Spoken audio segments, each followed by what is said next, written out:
कधी कधी आपण मनात विचार करतो की आपण लोकांसाठी एवढं सगळं करून सुद्धा लोक आपल्यासोबत वाईट का होतात.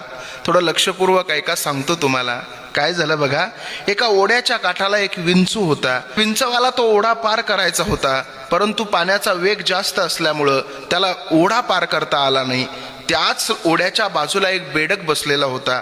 त्या बेडक्याला या विंचवानं सांगितलं, अरे दादा, मला या ओढ्यापासून पलीकडे जायचं आहे, परंतु मला जाता येत नाही. एक काम करशील का, मला या ओढ्याच्या पलीकडे जाण्यासाठी मदत करशील का.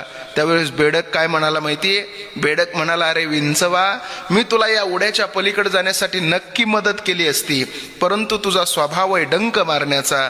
तू मला डंक मारलोस तर मी मरून जाईल.